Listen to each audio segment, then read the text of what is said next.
कहना चाहते हैं कि कहीं आप अंतिम समय में जिंदगी से न हार जाएं।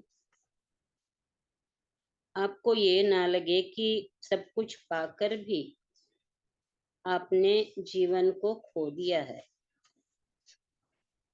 पानी व्यर्थ बहता हो तो खटकता है। बल्ब फिजूल जल रहा हो तो खटकता है। कुछ भी अनावश्यक हो रहा हो तो खटकता है। ये अच्छी बात है, पर व्यर्थ जाती हुई जिंदगी हमें क्यों नहीं खटकती? मनुष्य की यह बेशकीमती जिंदगी, बेशकीमती यानी मानव का ये बेश है ना, बेशकीमती क्यों कहा जाता है? कि मानव का जो बेश यानी तन बेशकीमती है, जिसमें वह अपनी महानताओं को उपलब्ध कर सकता है। इस जिंदगी के प्रति सचेत क्यों नहीं रहता? आप ये सावधानी तो रखते हैं कि कहीं धंधे में घाटा न लग जाए, बेटा बिगड़ न जाए, पत्नी किसी और के साथ न चली जाए। बहुत सावधानी रखते हैं, लेकिन अपनी जिंदगी के प्रति क्या इतनी सावधानी रखते हो?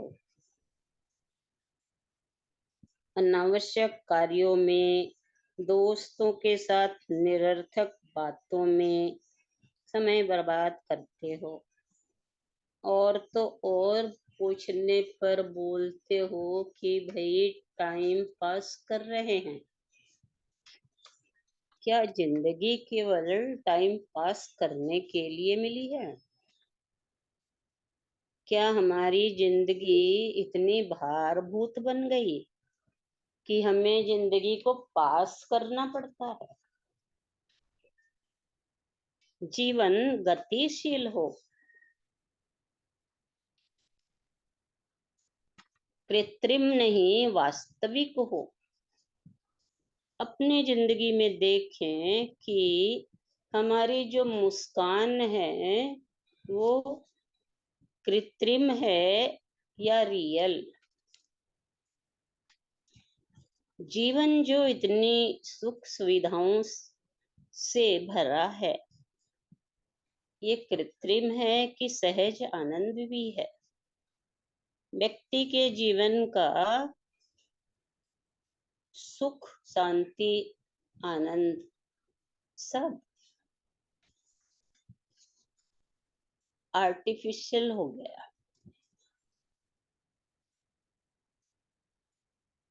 भीतर कुटिलता से भरा आदमी बाहर से कोमल नजर आ रहा है। बाहर से मुस्कुराने वाला भीतर कैंची चला रहा है।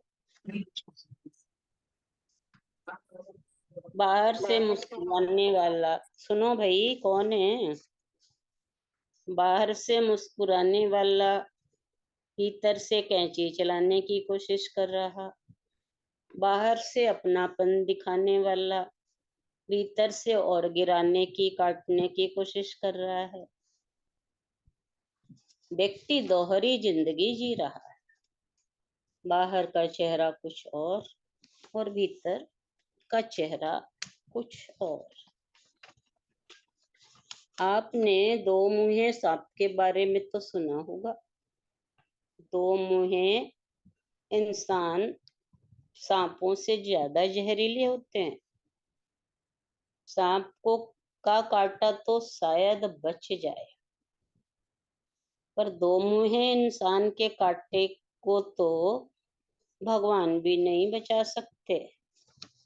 हम देखें कि हमारी जिंदगी दोहरी तो नहीं होती जा रही।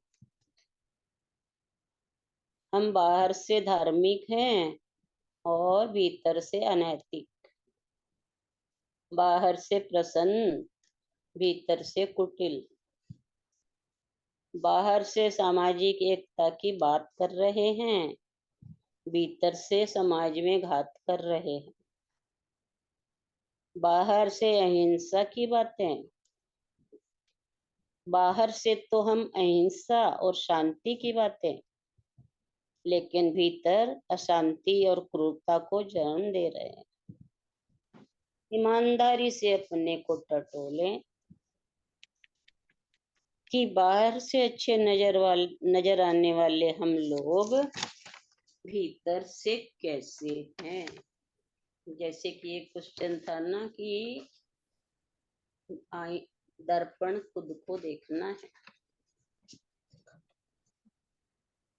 हम लोग किसी के घर ठहरे हुए थे, 2 मंजिल का मकान था, छत भी थी, बरामदा भी था, और उस बरामदे में विभिन्न प्रकार के फूलों के गमले भी थे। सांझ को जब हम बरामदे में घूम रहे थे तो पाया कि फूल भी नकली थे और गमले भी। उन्होंने कई तरह के नकली फूल सजा रखे थे। सुबह जब मकान मालिक उठा तो उसने नकली फूलों पर भी पानी छिड़का। मैंने सोचा, आखिर प्लास्टिक के फूलों पर पानी छिड़कने का क्या मतलब। तो हमने पूछ ही लिया कि प्लास्टिक के फूलों पर पानी क्यों छिड़क रहे हो। उसने जवाब दिया कि ताकि पड़ोसियों को लगता रहे कि असली फूल है। आपके चेहरे पर यह जो मुस्कान है, ये प्लास्टिक के फूलों पर छिड़का गया पानी है बस। भीतर की मुस्कान, भीतर की शांति, भीतर का आनंद मरता जा रहा है।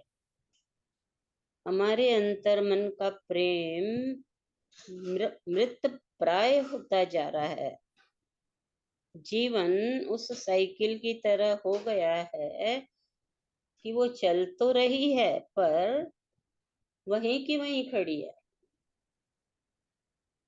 व्यायाम करने के लिए लोग साइकिल चला तो रहे हैं पर साइकिल वहीं की वहीं है।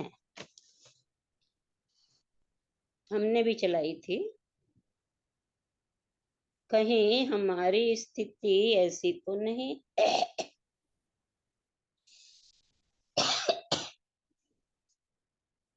मैं जीवन की बुनियादी बातें बताना चाहता हूँ। अगर जीवन में जी लिया जाए इन बातों को तो कायाकल्प हो सकता है, जीवन का रूपांतरण हो सकता है, चिर शांति, चिर आनंद पाया जा सकता है। ये बातें अगरबत्ती की सुगंध की तरह है जो नाक में अपने आप भर जाती है। इन्हें आप अपने भीतर तक उतरने दें, दिमाग में रखने की बजाय दिल तक लाने का कोशिश करें। जैसे हमारे गुरुदेव ने कहा है कि सत्संग तो एक प्रसार है, खुशबू है जो स्वयं फैलती है।